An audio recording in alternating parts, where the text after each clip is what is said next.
e da Coordenação de Planos de Ação Nacional de Brasília, que vai fazer a abertura do nosso evento aqui. Muito obrigado por aceitar nosso convite. Danilo, passo a palavra para você agora. Muito obrigado, Fabi. Gente, muito obrigado pelo convite e parabéns pela mais essa iniciativa do CEPTA. Para quem não me conhece, eu sou Danilo, eu estou na Copan já desde 2014, já há um tempinho nesses bastidores dos PANs, né? A Copan é a coordenação responsável no ICMBio pelos planos de ação para a conservação de espécies ameaçadas. Então, a supervisão, esse suporte metodológico, é tudo com a gente, né? A gente supervisiona e os centros coordenam os PANs. E daí, desde o ano passado, eu assumi essa coordenação. E ver essa movimentação, né? Falar sobre conservação é sempre muito gratificante, né? Mesmo nesse tempo tão desafiador que a gente vive, né? Nesse cenário tão desafiador. É sempre incrível a gente poder ter esses espaços mesmo para falar um pouquinho sobre conservação, para a gente conseguir bater um papo sobre isso. Queria parabenizar o CEPTA por esse evento, acho bem legal. Acho que esses espaços são o momento que a gente consegue para fazer o melhor da nossa ferramenta, né? Os PANs estão aí para a gente conseguir mobilizar, para a gente unir esforços e caminhar todo mundo para o mesmo lado, né? A gente consegue, essa ferramenta é para isso. A gente conseguir mobilizar, para a gente conseguir fazer essa priorização do que é importante para a conservação, né? E nesse aspecto, os PANs têm rodado muito bem, assim. Estamos com 48 PANs, contemplando cerca de 75% das espécies ameaçadas no Brasil. Então, são números bem legais, assim, que eu gosto sempre de falar, porque são números bem expressivos, né? São números bem legais, assim, que a gente... É uma conquista de todo mundo, né? Todo mundo está aqui trabalhando forte, com todas as dificuldades, com todos os desafios, e é uma conquista de todos, né? O CMBio não trabalha sozinho. Eu acho que o Fabi vai comentar isso um pouco depois, né? O papel nosso de uma rede, de um formato desse, de mobilizador mesmo. Eu acho que isso é mais importante, contar com vocês, cada vez mais fortalecer nossa rede, e isso que eu acho que é o principal objetivo desse evento, né? Trazer um pouquinho mais de conhecimento, um pouquinho mais de conversa sobre a conservação. Obrigado pela participação de todos. Valeu, Fabi. Muito obrigado, Danilo, pela apresentação. Hoje a Luciana Carvalho, que é coordenadora do CEPTA, ela não vai poder estar, né, que ela está de férias. Então, eu vou estar representando o CEPTA nesse momento. Gostaria de passar para a gente, que a Lu passasse para a gente a programação do nosso seminário, né, que vão ser de 2 dias, sempre à tarde, a partir das 14h30. Agradecendo a todos que já chegaram, nós vamos recebendo as pessoas durante o evento, né? Vamos estar conversando um pouquinho sobre instrumentos de gestão, né, que dialogam, que são unidades de conservação e o Plano de Ação Nacional. Então, é esse diálogo entre dois instrumentos de gestão, ambos sob responsabilidades do Instituto Chico Mendes, né? Tanto as unidades de conservação quanto os planos de ação nacional, as unidades de conservação federal, né? E os planos de ação nacional, como uma estratégia para a conservação da biodiversidade. Então, a gente vai falar um pouquinho disso, né? Então, a gente tem aqui a nossa programação, né? Agora, às 14 horas, a abertura. Às 14h30, a gente vai começar a falar um pouquinho sobre o Plano de Ação Nacional, como uma ferramenta, um instrumento de gestão, não especificamente o do PAN, Peixes e Águias ainda.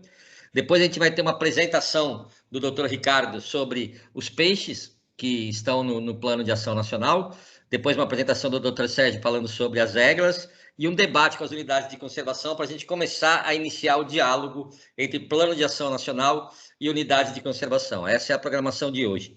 Amanhã a gente vai aprofundar um pouco mais no Plano de Ação Nacional Peixes e Regras da Mata Atlântica. Vamos analisar as ações e os objetivos de conservação e como é que a gente pode fazer a unificação dos instrumentos de gestão entre unidades de conservação e Plano de Ação Nacional, como é que a gente pode juntar essas duas ferramentas, né, em prol da conservação da biodiversidade. Depois a gente vai falar um pouquinho das áreas prioritárias, no que a gente chama área operacional norte, né, porque o PAN ele tem uma extensão muito grande, né? PAN Mata Atlântica. Então, a gente dividiu em duas áreas operacionais, a área operacional norte e a área operacional sul. Esse seminário agora, nós convidamos as unidades de conservação pertencentes à área operacional norte. Então, a gente vai falar um pouquinho como é que foi construído essas áreas estratégicas, essas áreas especiais de conservação do PAN, e com o Ronaldo. E depois a gente vai falar um pouquinho sobre uma estratégia importante de conservação e de produção, unindo conservação e produção sustentável, que é um pouco dos sistemas agroflorestais, agricultura de baixo impacto de carbono, como é que isso pode ser utilizado de maneira a garantir a produção e fazer a conservação da biodiversidade, principalmente das espécies ameaçadas. Após essa fala, nós teremos mais um debate, esse debate já para construir estratégias de planejamento de como as unidades de conservação podem estar trabalhando em conjunto com o Plano de Ação Nacional para a gente aumentar a efetividade da conservação. Então, basicamente, essa é a ideia do nosso primeiro seminário, né? A gente vai fazer um outro seminário para englobar a área de Operacional Sul. Então, no próximo momento, a partir de agosto, a gente vai estar fazendo o mesmo seminário que a gente está fazendo agora para a área Operacional Norte, a gente vai fazer para a área Operacional Sul, envolvendo os gestores das unidades de conservação federal, municipal e estadual do município que são da área Operacional Sul, dos municípios que são da área Operacional Sul. Então, acho que eu poderia compartilhar, vou compartilhar com vocês a apresentação que eu vou estar fazendo, falando do Plano de Ação Nacional como instrumento de gestão. Vamos ver se ele entra aqui.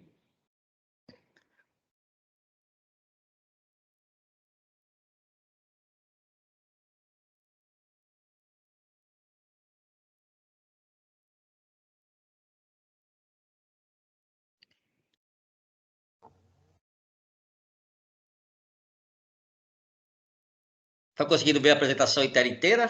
Como é que está aparecendo para vocês? Tá, módulo apresentação. Tá ótimo. Apresentação, modo inteiro, né? Isso. Ele botou um slide tão pequenininho aqui para mim que eu não vou conseguir ler. Espera aí, só ajeitar aqui. Pronto, agora melhorou. Então, vamos lá. Por partes, para mim não falar muito rápido, que eu tenho esse certo vício de acelerar e ninguém nem consegue entender a minha fala. Então, esse é o primeiro seminário, né, do PAN, Peixes e Éguas da Mata Atlântica e unidades de conservação, sejam elas federais, estaduais ou municipais, que é promovido pelo SEPTA e ICMBio. Então, vamos falar um pouquinho o que é. Primeiro, o ICMBio, para quem não conhece, né, que é o Instituto Chico Mendes de Conservação da Biodiversidade, uma autarquia responsável pela gestão das unidades de conservação federais, responsável pela gestão das cavidades e das cavernas da União, em nome da União, e também responsável pela fauna ameaçada de extinção, pelas espécies da fauna ameaçada de extinção. Para fazer a gestão das espécies ameaçadas de extinção, o Instituto Chico Mendes ele conta com 14 centros que a gente chama de Centros Nacionais de Pesquisa e Conservação, CNPC, né? Então, a gente tem 14 centros. Dentre esses 14 centros, a gente vai ter o SEPTA. O SEPTA, que é o Centro Nacional de Pesquisa e Conservação da Biota Aquática Continental, ou seja, é um centro que trabalha com todas as espécies da chamada água doce. Então, o SEPTA, a sigla não bate, né? É bom a gente fazer uma explicação, por que SEPTA, né? Se a sigla não bate com o que está condizendo, é que o SEPTA ele é muito anterior ao Instituto Chico Mendes, né? Ele é anterior ao ICMBio, anterior ao IBAMA, anterior ao Ministério do Meio Ambiente, porque ele foi fundado ainda por Getúlio Vargas, né, no final das décadas de 30, nós temos mais de 80 anos, como centro experimental de pesquisa e treinamento em aquicultura. E como a gente tem 80 anos, esse nome já é tradicional dentre os centros de pesquisa da área de peixes, a gente manteve o nome, apesar da sigla ter sido alterada com as alterações que foram feitas na gestão ambiental pública, né? A própria criação do Ministério do Meio Ambiente, depois do IBAMA, e passou para o Instituto Chico Mendes. Então, nessas variações, a sigla manteve-se, mas o nome do centro de pesquisa mudou. Então, a gente é o Centro Nacional de Pesquisa e Conservação da Biota Aquática Continental. E nós vamos falar hoje sobre um instrumento de gestão ambiental pública, que é o PAN. Para quem não conhece o que é o PAN, a gente está escritinho bem ali do lado, Plano de Ação Nacional para a Conservação de Espécies Ameaçadas de Extinção. No caso do Instituto Chico Mendes, a gente é responsável pelas espécies da fauna ameaçada de extinção, né? As espécies da flora são vinculadas ao Jardim Botânico do Rio de Janeiro. Então, o Plano de Ação Nacional visa a conservação das espécies ameaçadas. No caso do SEPTA, a gente trabalha com a biota aquática continental E no nosso caso, hoje, especificamente, a gente vai estar tratando do Plano de Ação Nacional para a Conservação dos Peixes e Eglas da Mata Atlântica, né? A gente tem um apelido carinhoso, que é o PAN, Peixes e Eglas da Mata Atlântica. A gente trabalha numa autarquia federal vinculada ao Ministério do Meio Ambiente, e o marco da nossa atuação são os marcos legais. Então, a gente trabalha a partir do ordenamento jurídico que rege a gestão ambiental pública. E a primeira grande lei que a gente fala é a Constituição Federal, que está faltando o caput dela aqui. Mas o que trata o caput do artigo 225 da Constituição Fabinho, Federal? deixa eu só te falar uma coisa, a sua apresentação ainda está parada na capa. Opa! Não mudou. Não está mudando? Para mim, não. Eu não sei se para todo mundo está igual. E agora? Para mim também está na capa. Também. Não mudou. Então está travado mesmo. Agora foi, Fabi. Agora foi. Agora mudou. Então, vamos lá.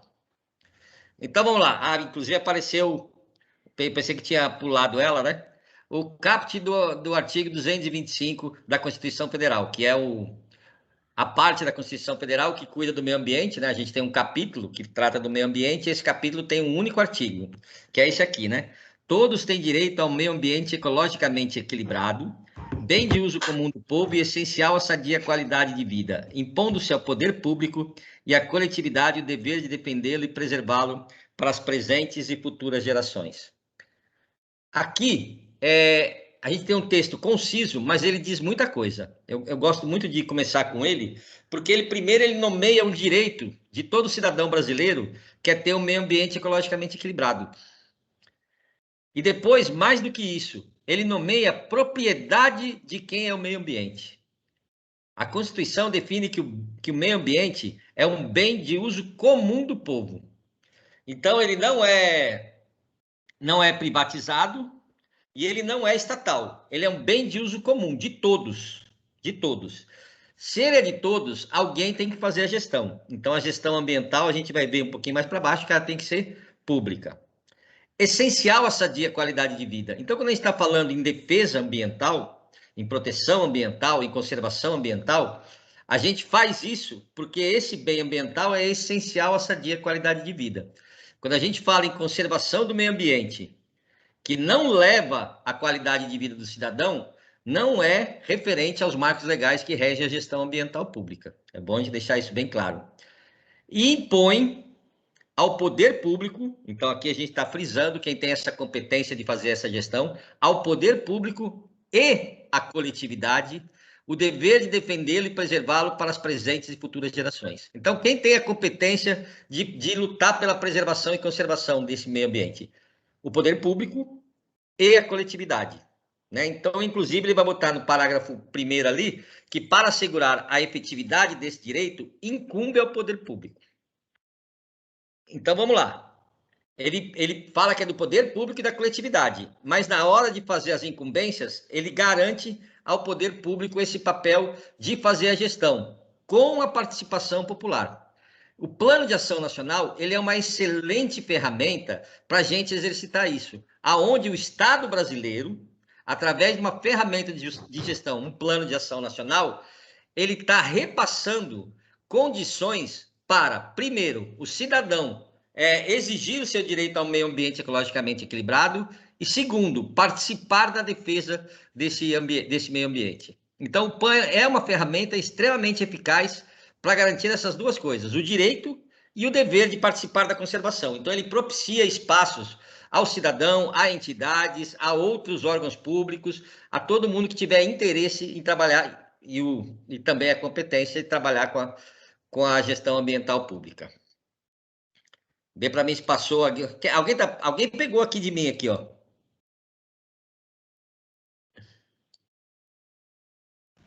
Alguém clicou em assumir controle, pessoal? Pronto, eu tô aqui. Passou? Mudou? Mudou.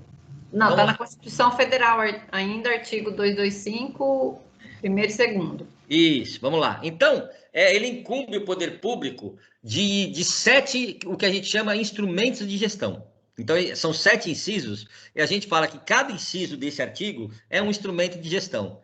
Então, o PAN, ele se relaciona com vários desses 7 incisos. Vamos ver quais?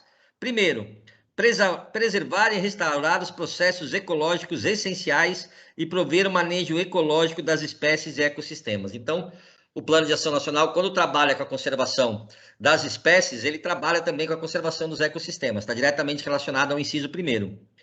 Segundo, preservar a diversidade e a integridade do patrimônio genético, né? Quando a gente está evitando a extinção de espécies, a gente também está trabalhando com isso. O 6, promover a educação ambiental em todos os níveis de ensino e a conscientização pública para a preservação do meio ambiente. A gente entende que o Plano de Ação Nacional, ele é um espaço educativo onde ele propicia espaços para essa preservação do meio ambiente, para capacitar a população a estar agindo de maneira organizada na defesa do meio ambiente. Então, a gente acredita que o PAN ele é um espaço educador que também promove a educação ambiental, né, para conscientizar a respeito da preservação do meio ambiente. Então, a gente acha que o PAN também se envolve com esse inciso. E mais diretamente é o inciso 7, que ele fala que é proteger a fauna e a flora, vedadas na forma da lei, as práticas que coloquem em risco suas funções ecológicas, provoquem a extinção de espécies ou submetam os animais à crueldade. Então, o PAN é ligado diretamente para evitar a extinção de espécies, né? Então, esse inciso é diretamente relacionado à nossa competência, ao instrumento de gestão, Plano de Ação Nacional. A gente tem também outros marcos legais, né, que regem o funcionamento do PAN. Acho que passou aqui. Pronto. Nós temos a base legal, que primeiro instituiu... vamos só fazer um resgate histórico. Na Rio 92, o Brasil foi signatário da Convenção da Biodiversidade, da Convenção da Biodiversidade. A partir disso, teve um compromisso de manter a luta contra a extinção de espécies ameaçadas. O próprio artigo da Constituição que acabei de ler também fala nisso. Então, para isso, a gente instituiu o programa Proespécies. E a partir do programa Proespécies, a gente vê o PAN como instrumento de gestão eficiente para dar conta do Proespécies. E a partir disso também o Instituto Chico Mendes, quando ele, agora em 2020, ele faz uma alteração no seu regimento, vai colocar lá que uma das atribuições do Instituto Chico Mendes é fazer a elaboração e gestão dos PANs. Vamos falar um pouquinho sobre a metodologia. Vamos sair um pouco do marco legal e vamos falar um pouquinho da metodologia. Eu estou apanhando aqui da maquininha que ela não está andando direitinho do jeito que eu quero aqui. Deixa eu só ver se ela...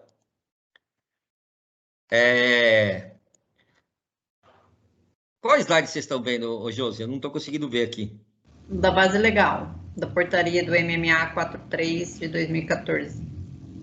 Então vamos passar para a metodologia aqui, que eu estou apanhando aqui. Isso. Agora está na metodologia? Sim. Então vamos lá. A metodologia do Plano de Ação Nacional, ela vem da IUCN, né?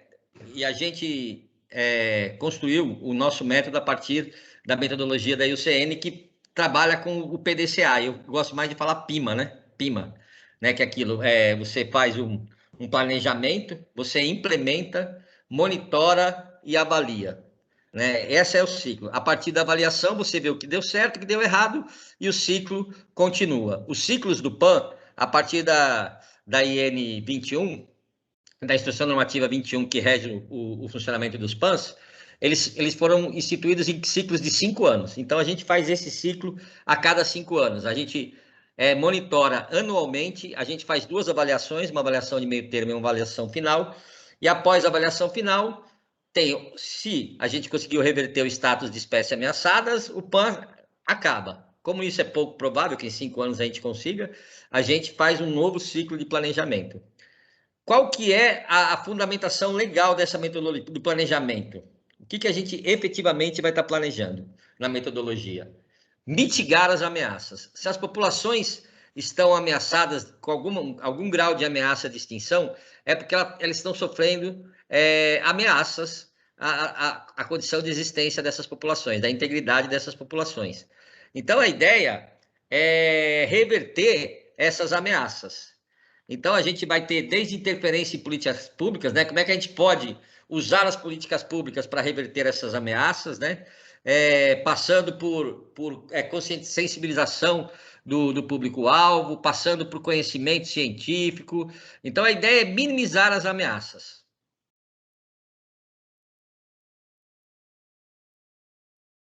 E a gente tem uma linha do tempo. Essa linha do tempo, ela mostra o caráter participativo da ferramenta, né? Como é que, se a gente está convocando a sociedade civil a participar da defesa e da proteção do meio ambiente, se a gente está permitindo essa abertura, não é só na execução, né? Não me parece justo as pessoas não participarem da elaboração. Se é participativo, a participação tem que começar a partir da elaboração do plano. Então, como é que é um planejamento de um PAN? Como que ele começa? Ele começa com uma reunião inicial. Essa reunião inicial ela é feita no CNPC, né, no Centro Nacional de Pesquisa e Conservação, que tem relação com aquela espécie. Então, lá no CNPC, as pessoas, para quem não sabe também, é o Instituto Chico Mendes que elabora a lista de espécies ameaçadas de extinção a nível federal. Baseado nessa lista, né, que hoje estão nas listas, estão na lista 445, 444 e 445, baseado nessas listas, a gente vê quais são as espécies e tenta pensar em qual seria o mecanismo eficiente para juntar espécies, um recorte geográfico, um recorte ecossistêmico, um recorte por espécies, fazer uma junção que seja viável para fazer a conservação dessas espécies. Então, o CNPC vai fazer uma proposta com um grupo de espécies, com alguma proposta de união dessas espécies, seja recorte geográfico, seja o próprio táxon, e vai conversar com a Copan, que o Danilo é o coordenador atualmente, né, que ele está na coordenação da Copan, a Copan e o Centro Nacional de Pesquisa e Conservação, no caso da gente, o CEPTA, vão fazer uma reunião inicial e vão aprofundar essa discussão. Então, quais são as espécies que vêm da lista, né, quais são as ameaças que estão na lista, qual é o recorte geográfico que vai ser trabalhado, quais são os táxons que vão ser trabalhados, né, quais os graus de ameaça de cada espécie.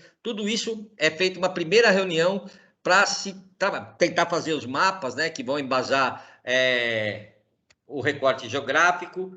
Essa é a primeira reunião inicial. A partir disso, também se faz um mapeamento de quem são as pessoas que trabalham com essas espécies, né? Sejam pesquisadores que trabalham e conhecem a fundo a população da espécie, a classificação da espécie, sejam pessoas que trabalham com manejo dessas espécies, sejam pessoas que trabalham com manejo dos ecossistemas onde essas espécies atuam, sejam pessoas que trabalham em órgãos que trabalham com a conservação dessas espécies. Então, é agregado ao grupo inicial, que era do Centro Nacional, junto com a Copan, um pequeno grupo de pessoas que vão, agora sim, fechar uma proposta inicial de recorte do plano de ação, uma proposta inicial de espécies e também as principais ameaças. Esse grupo também vai ser responsável por elaborar uma lista de pessoas que deveriam ser convidadas para participar de uma oficina de elaboração do Plano de Ação Nacional. Então, vai ser listado essa oficina, geralmente 40, 50 pessoas, ela é amplamente participativa, ela é amplamente representativa, com setores da pesquisa, com setores da gestão, com setores dos usuários dos recursos, com setores das populações tradicionais afetadas, né, pela falta do recurso. Então, por ONGs, né, por organizações não governamentais que trabalham, seja na área da conservação da espécie, seja com as populações afetadas. Então, todo esse conjunto de pessoas são mapeadas e convidadas para participar dessa oficina de elaboração. Nessa oficina de elaboração, a gente vai construir o objetivo do PAN de maneira participativa. Então, o objetivo ele é construído de maneira participativa nessa oficina, um objetivo geral, que vai falar o que deve, aonde a gente quer chegar com esse plano de ação, né? Uma melhora da conservação da espécie, uma redução das ameaças nesse período de 5 anos. Então, a gente traça um objetivo geral. A partir do objetivo geral, a gente constrói objetivos específicos. Esses objetivos específicos devem contribuir para a gente alcançar o objetivo geral. E para cada objetivo específico que a gente construir, a gente vai fazer um leque de ações, um cardápio de ações para dar conta de atingir esse objetivo específico. Então, cada objetivo específico vai ter um cardápio de ações. Nesse cardápio de ações vão estar quem é o responsável pela ação e quem vão ser os colaboradores para a ação, além da área de localização da ação, além de recurso, onde é que a gente vai buscar recurso, entre outras coisas, nesse cardápio vai estar tudo lá. Isso é feito de maneira participativa. Durante a oficina de elaboração, também é construído um grupo de assessoramento técnico, que vai ser responsável pela gestão do Plano de Ação Nacional durante os próximos 5 anos. Então, dentro dessa oficina, a partir dos participantes que lá estão e que construíram o plano desde o seu início, de maneira plural, né, e com participação social, eles também vão escolher os seus representantes para fazer a gestão desse plano. Então, é construído um grupo de assessoramento técnico que vai fazer a gestão desse plano de ação nos próximos 5 anos. Qual é o roteiro nos próximos 5 anos? Como eu já falei um pouquinho antes, a cada ano a gente tem uma monitoria anual que está avaliando se as ações que foram planejadas estão sendo feitas, se estão sendo feitas no prazo certo, se começaram, se não começaram, se tem problemas. Então, todo ano tem uma oficina de monitoria, que esse grupo de assessoramento técnico, que a gente vai chamar de GAT, participa. Completando 2 anos e meio do PAN, a gente tem a avaliação de meio termo. Aqui não é uma monitoria, aqui é uma avaliação. E para isso a gente tem que ter feito um pouquinho antes, eu não falei, uma oficina de metas e indicadores, né? O que significa essa oficina de metas e indicadores? Como é que a gente vai medir se os objetivos estão sendo alcançados? Então, a gente constrói algumas metas que devem ser alcançadas para dizer que esse objetivo está caminhando. Então, no meio do plano, com 2 anos e meio, ou geralmente, junto com a terceira monitoria, a gente faz a avaliação de meio termo. Depois tem a quarta monitoria, a quinta e última monitoria e a avaliação final. Na avaliação final, a gente tem as metas e indicadores para ver se efetivamente nós contribuímos para chegar no objetivo geral, que é melhorar o estado daquela população afetada, né, de espécies ameaçadas ou a redução das ameaças nesse período de 5 anos. Esse é o esquema de trabalho de um plano de ação nacional. Para quem não conhecia, a gente está apresentando aqui nesse momento. Mudou para vocês aí? A tela?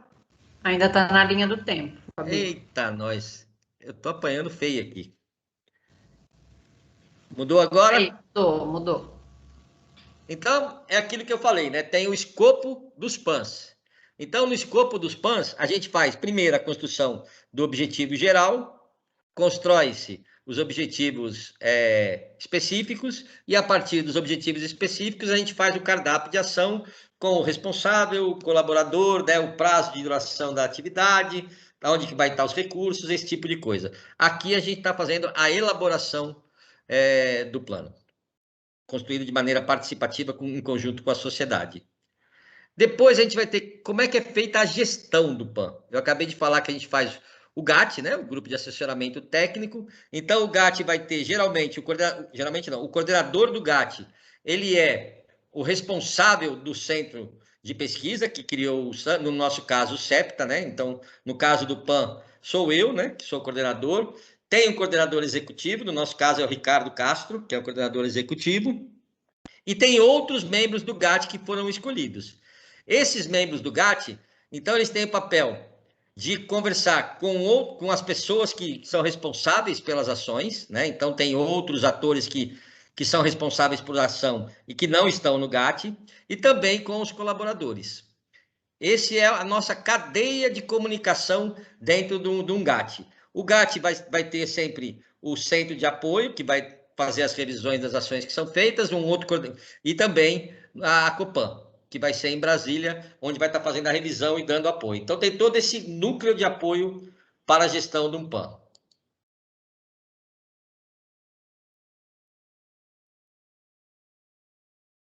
Então, vou falar bem rapidamente aqui, para a gente, já estou indo para para o final da minha apresentação aqui, é introduzir o Plano de Ação Nacional de Peixes e Éguas da Mata Atlântica. Então, só para dar um exemplo, né, a gente vai aprofundar um pouco mais no Plano de Ação Nacional. Amanhã a gente vai entrar nas ações, né? Lembra que eu falei que tem aquele cardápio de atividades? Amanhã a gente vai estar falando sobre o cardápio de atividades que tem alguma relação com unidade de conservação. E eu fui bem amplo nisso. Se passa perto de uma atribuição que a unidade de conservação já tem, eu coloquei como sendo algo que a gente pode construir junto e trabalhar junto. A ideia, nesse momento, é a gente começar a construir parcerias entre o instrumento de gestão Plano de Ação Nacional e o instrumento de gestão Unidade de Conservação ou Área Protegida. Então, como eu falei, todo plano ele tem um objetivo geral. Fabi, não está no objetivo geral, ainda está no slide do plano.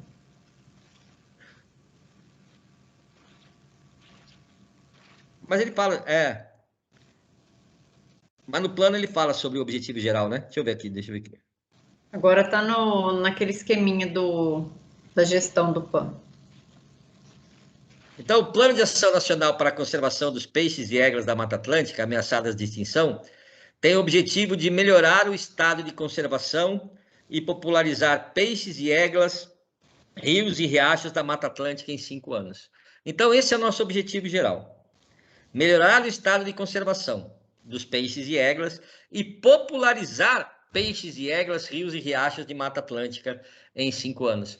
Eu acho que é bom frisar isso, a questão de popularizar tanto os riachos quanto os peixes. O Ricardo vai dar muita ênfase nisso, mas eu queria falar principalmente com os gestores de unidade de conservação, que eu já fui em muitas palestras e muitas reuniões de unidades de conservação, estavam falando de plano de manejo, estavam falando de plano de uso público, e as pessoas, os responsáveis, gestores, eles falavam das espécies de mamíferos que estão na unidade de conservação, as espécies de aves, né, que estão na unidade de conservação. Aí eles chegam perto da gente, né? Eles vão falar dos répteis e anfíbios que estão na unidade de conservação, falam da flora que tem na unidade de conservação e silenciam sobre os peixes. É muito comum. Eles listam espécie por espécie, principalmente se tem um objeto de conservação específico de alguma espécie ameaçada, eles falam de quase todos os táxons lá.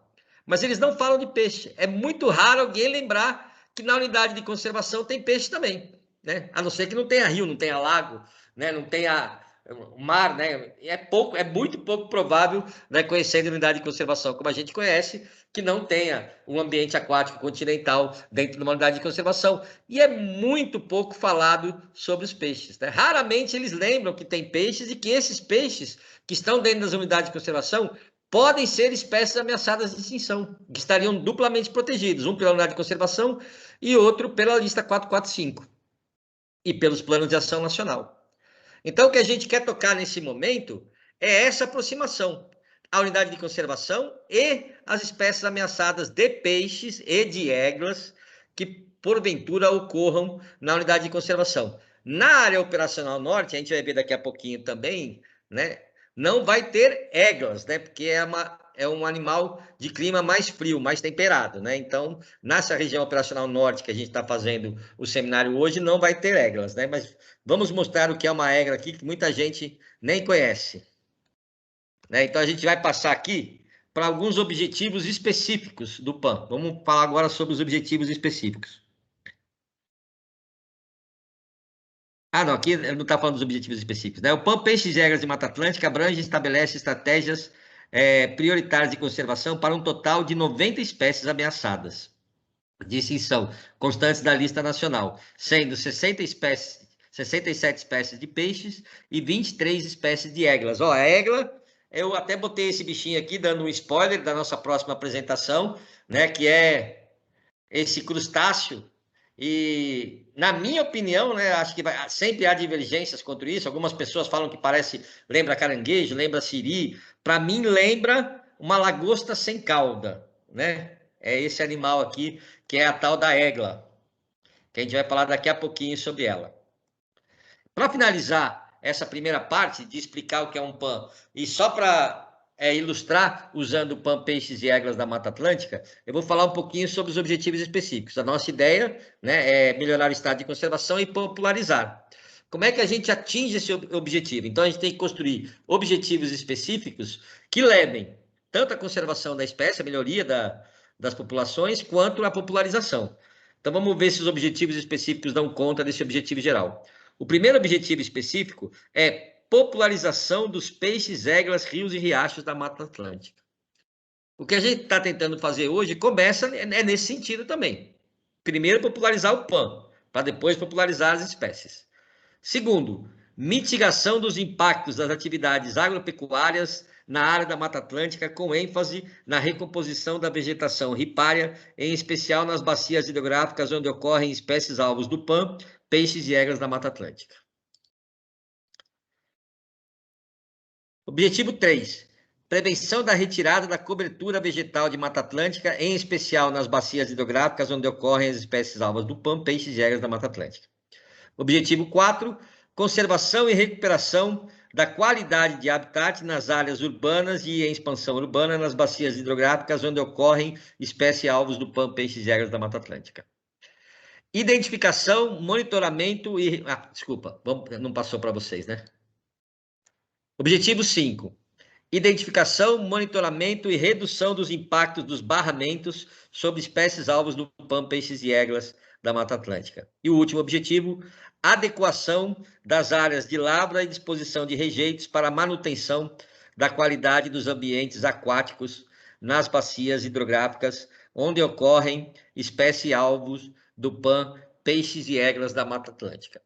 Então, a ideia é que com esses 6 objetivos específicos, a gente dê conta de aumentar a conservação das espécies ou mitigar as ameaças que estão colocando ela na lista. A partir desses 6 objetivos específicos, a gente vai construir o cardápio. Para cada objetivo específico, tem um cardápio de ações, né? Cada ação com o seu responsável e com os seus colaboradores. Tá certo? Acho que acabei a minha pequena exposição por aqui. É isso, né? Lembrando que eu sou servidor do CEPTA, sou analista ambiental. Meu nome é Cláudio Fabi, como foi falado no início. Sou analista ambiental do CEPTA, Centro de Conservação da Biota Aquática Continental, vinculado ao Instituto Chico Mendes e ao Ministério do Meio Ambiente. Muito obrigado a todos que estão aqui nesse momento. Eu vou passar a palavra para o nosso colega Ricardo Castro, doutor Ricardo Castro, que é professor da USP de Ribeirão Preto, e que vai estar falando um pouco sobre os peixes, né, que estão no nosso PAN. E depois teremos a fala sobre a éguas. Então, vou passar a palavra agora para o professor doutor Ricardo Castro, que vai fazer uso da palavra e colocar